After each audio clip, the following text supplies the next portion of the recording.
Ai bánh mì không? Ai bánh mì 1.000 một ổ nào? Ai bánh mì ngon bổ nhỉ? Ốp mạnh vào. Mạnh lên. Nghe em ơi, đàn ông gì mà yếu như xe, chẳng làm được cái gì cả. Thế nào? Gì kêu? Ai bánh mì không? Mua bánh mì cho em ơi. Bánh mì à? Ngon đấy. Mày ngon không? Em 2 cái đi. Cảm ơn chị ơi, bánh mì ngon lắm. Thế bao tiền một ổ? 1.000 một ổ chị ơi. Ha. Khoa, ra tiền đi. Em làm gì có tiền. Sáng mà đấm với chị phải mua bánh mì em ăn đi. Được rồi.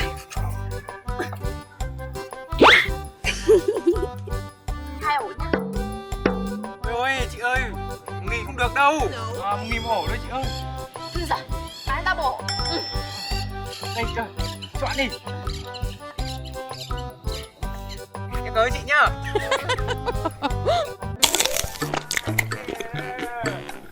Cho em một nửa nào. Rồi mà đây là sao được.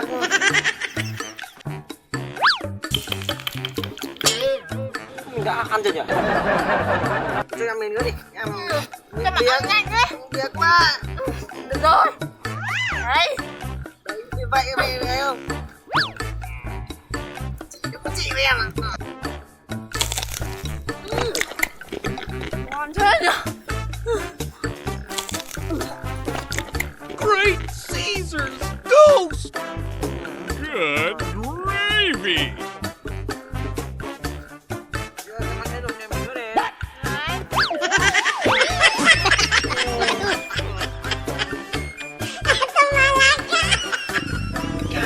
Rồi. Anh ca đi mua về cho em ăn nữa đi. Tao hết tiền rồi. Tiền. Cứ bỏ đi. That's great. Uh-oh! Chơi luôn. Ui, mai hôm nay bán được ổ bánh mì. Ai bánh mì không? Đừng lại. Lại anh chị à? Anh chị mua bánh cho em nữa đi. Uh-oh! Ăn vẫn còn thèm thèm. Này, không có tiền, bán chịu được không? Chịu không? Chị ơi, không có tiền không bán đâu. Cái gì? Mày vừa nói cái gì vậy?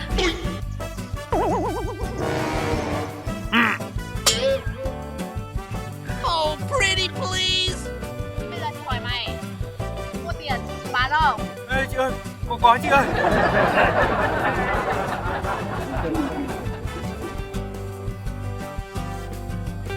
nhớ nha. Anh ơi, anh thả đây nào. Tiên.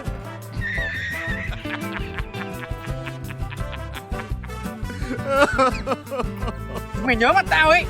Đợi đi.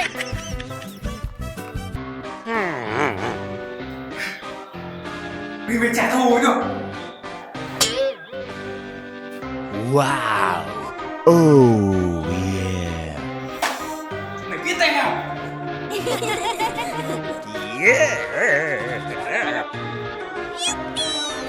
That's great! Good gravy! Oh, fiddle faddle. Pizza! Trốn đâu nhỉ?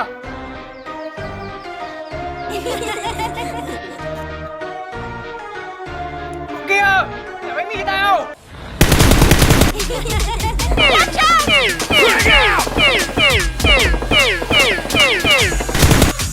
Còn chạy à?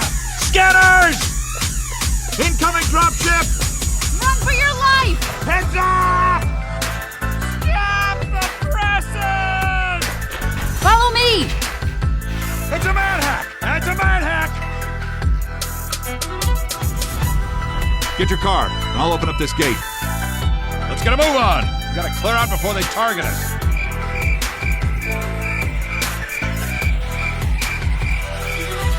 Hey, don't count on the cavalry finding us down here.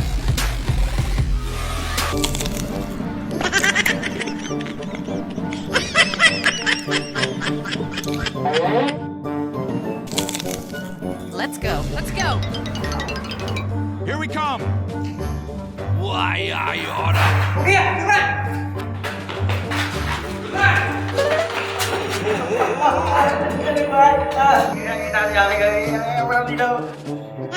Bánh mì nó đâu hết rồi?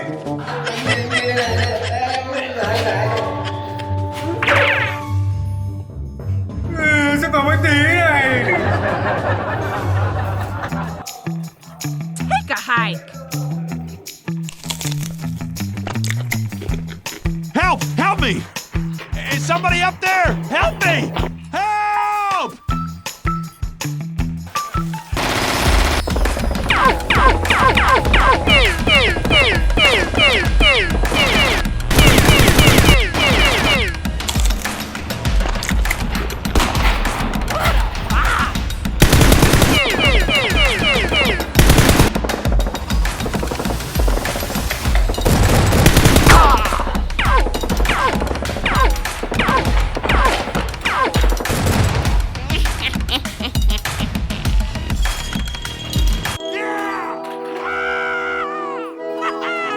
Ngon nhỉ cả, ngon nhỉ.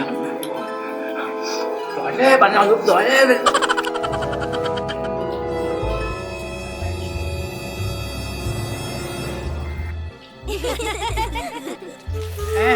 Mày dám ngồi đây ăn à?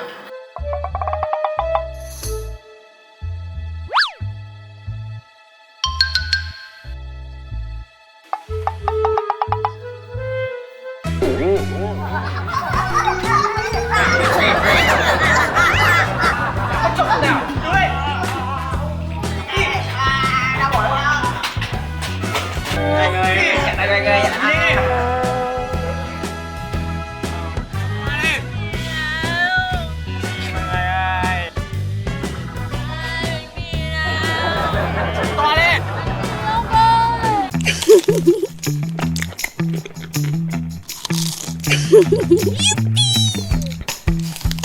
That's great!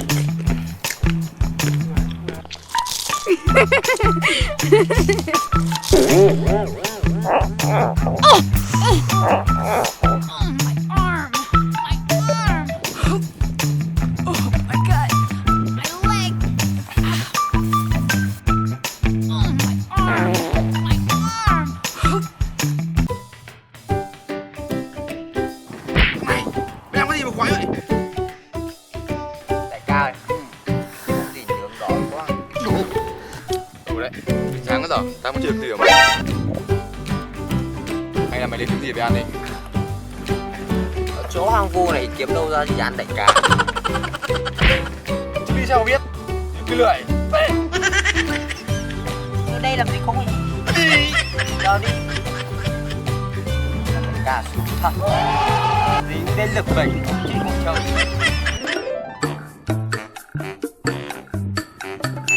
What are you doing?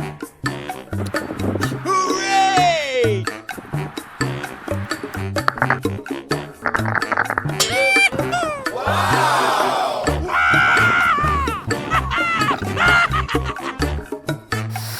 Yeah! Bingo! Good gravy! What's the matter with you? Thằng kia, mày làm gì vậy? Thằng kia, tao à? Tao đây. Của tao chứ không phải của mày đâu. Bỏ ra. Của ta, của tao mày. Của tao à? Tao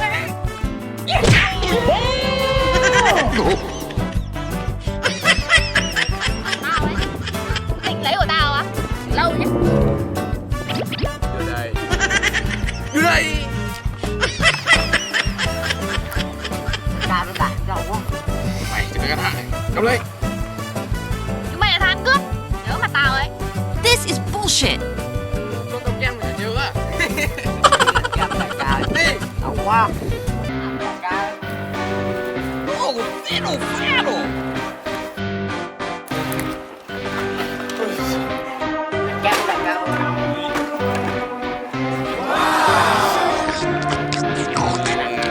Oh yeah! Đây, cho hai cái. Ăn đi. Thank you very much! Great Caesar's ghost! Đánh nữa đại ca. Ăn đi.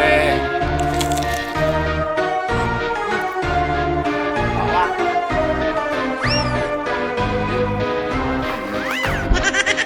Ngoan thế à?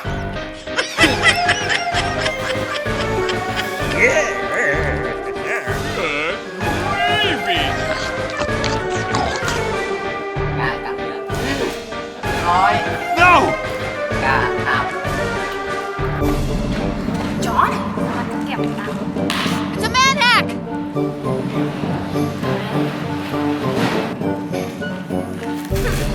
Chị cứ dạy cho chúng mình một bài học để thoát cướp.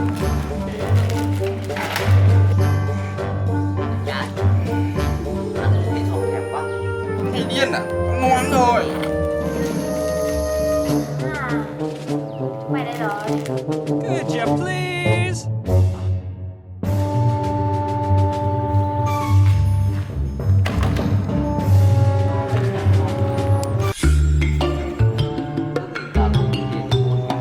Đấy hả mơ? Mày lên đi. Em mang bánh đến cho các anh ạ.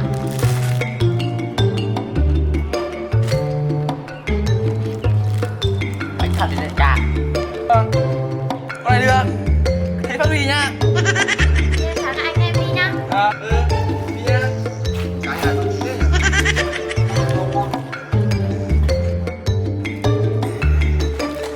Hey! That's good.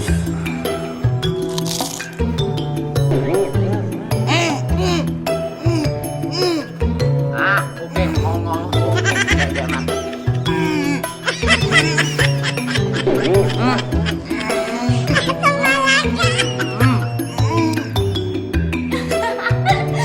Anh tên ngu này.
Wow! Fiddle faddle!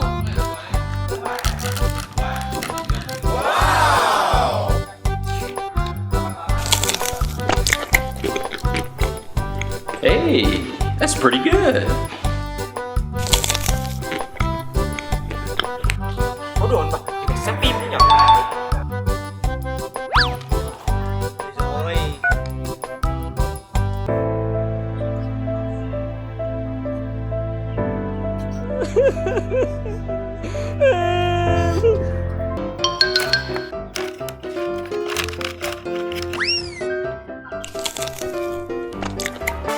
Giờ này đói ăn quá đại ca ơi. Ê, mày mà đói ăn không? Em lúc nào chả đói ăn. Anh nhìn em này. Sao vậy mày? Mày mới đói ăn đi. Cuối cùng bọn mày đã quay lại với nhau rồi. Đại ca có nhìn thấy gì không? Tao đi đường sống phát. Tao đi gì đâu?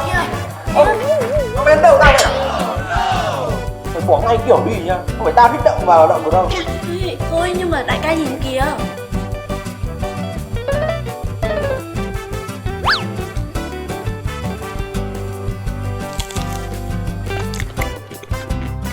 Rồi. Nhưng không.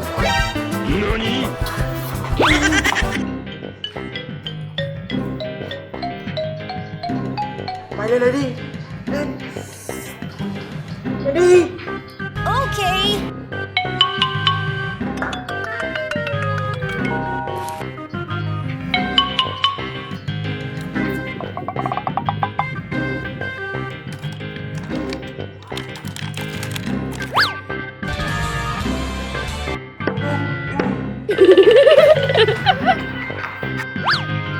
Ngon lắm ạ đại ca. Con này. Ra lấy cả quán đi.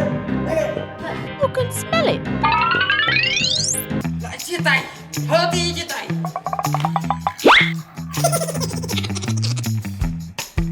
Rồi ạ.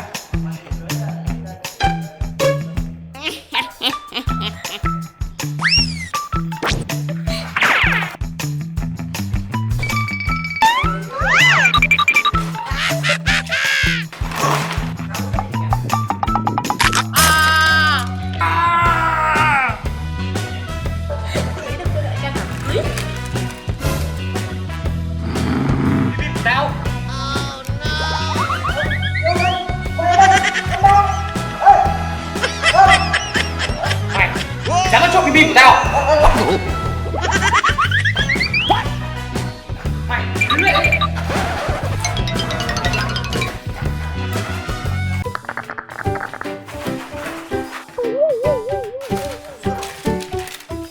Nope. Chơi quán hết, không biết để con nào. Scanners! Why, I oughta. Mày chẳng tin tao.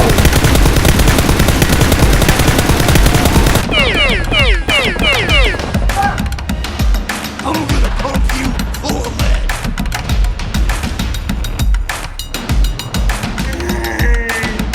Man, got one. Hurry up! Follow me. Get off the road! Let's get a move on! We gotta clear out before they target us.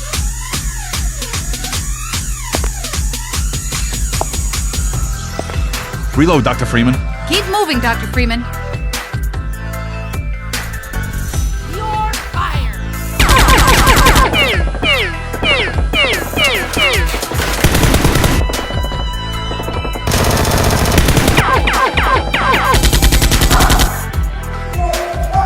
Okay, I'm going.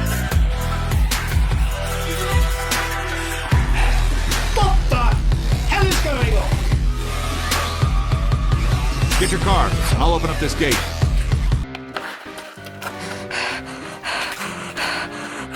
I got ants in my pants. Đã trả được cái miếng gà của mình đuổi gần trên. Mỗi mấy miếng bim bim là tốn đạn. Rất là đại ca nhờ. Tiền đạn còn tốn hơn cả tiền bim bim.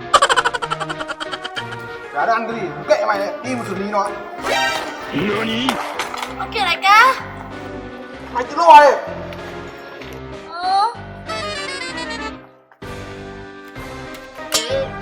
Chưa đi. Làm dối cơ mà. Oh, pretty please. Thôi, đại ca lại đây đi. Đi một mình Squad nó bắt cho đấy. Để em đi với em còn bảo vệ được chứ. Mày có chắc bảo vệ tao không? Chắc chứ. Chắc chứ. Watch out. Sao mày chắc chưa? Anh ơi, anh tha cho em. Bim bim với tao. Đây, anh cầm tiền đi mua gói khác đi ạ. Không có miếng nào cả. Chịu ổn đấy.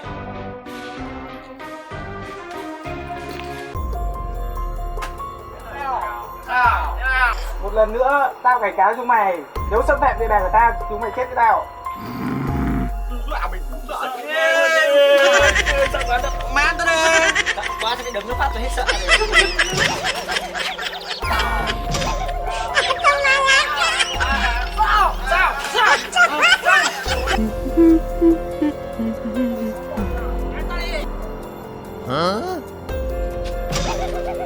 Khoan.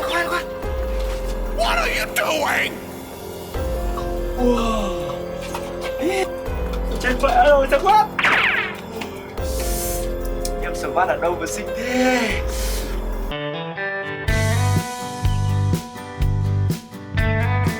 Wow. Ôi, chúng mày ơi, tao thích em này rồi đấy. Chúng mày có đồng ý bắt em ấy về không? Tao ưng lắm. What the hell is going on? Chúng mày đâu hết rồi? Kệ, đã đi.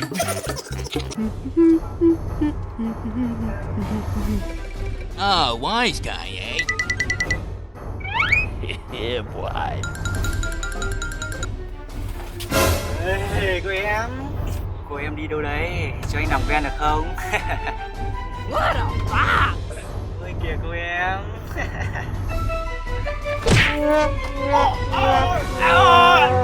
Mày phải ăn hùng mà. Em đánh đá đấy. Mày thích. Ê, bình tĩnh em, làm gì mà nóng thế? Cút ra. Ê, đừng có nóng. Here come the hack.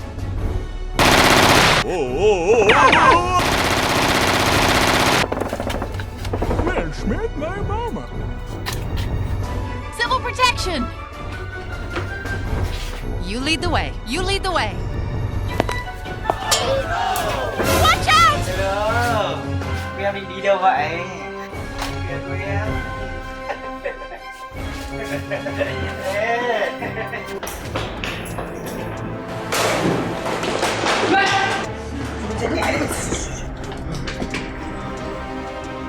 Mày làm gì vậy? Ui, sợ quá. Where's my mama? Nãy chúng mày định ăn đâu mà. Ôi, xin lỗi, em nói nhầm.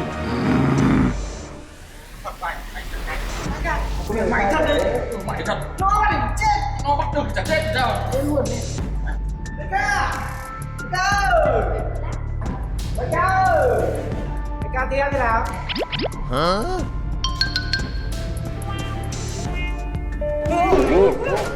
Đại ca thấy có đẹp không đại ca ơi? Có không được người ta nó lại làm gì? Ê! Em đâu ơi ơi! What? Đại ca! Của em mà sao dẫn đi làm gì? Trời! Tất cả nào bắt có mồi của em rồi! Này ê! Có đông luôn ạ! Để em chết cả lũ ấy! Trời! Cái đâu đấy? Mày thì biết cái gì? Mà sao ngồi đây? Các thằng ngồi đây gì? Xin thông báo mày tao với đi nào mới đấy! Chị, chắc sao bị mất tích rồi. Cái gì? Ai bị mất tích? Chắc sao? Đứa nào mà to gan vậy? Let's go. Let's go. Oh! Keep moving, Dr. Freeman. Tránh ra. Mày câm mồm tao bắn rồi. You're fired. Get the hell! Chú đâu ấy? Đâu ấy? À, đấy,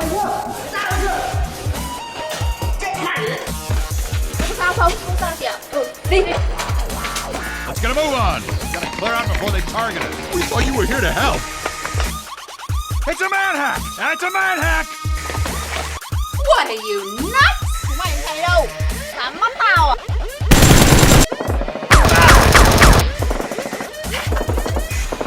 Over here! Over there! Follow me! Chị em đuổi theo.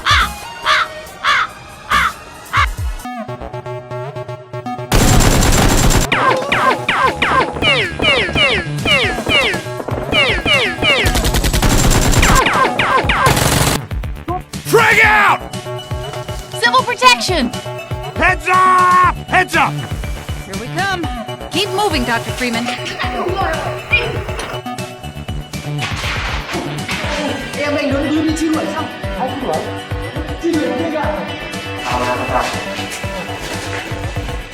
Let's get moving. Hey!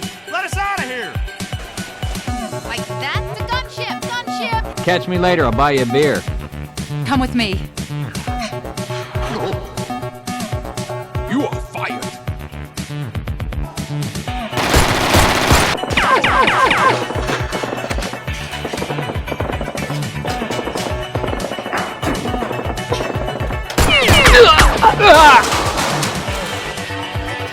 Deja vu. Hey, everybody, follow Freeman. Okay, I'm going. Look out, Freeman! Look out, Freeman!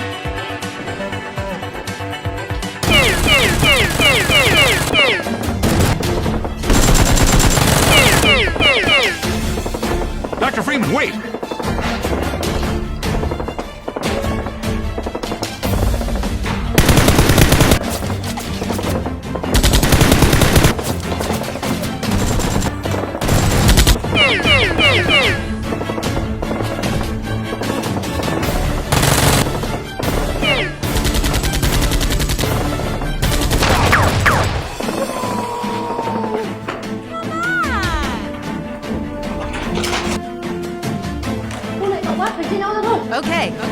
Okay, I'm ready, okay? No!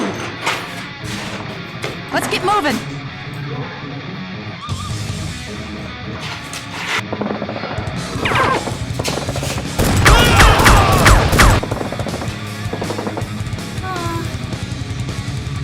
Watch what you're doing. Here we come.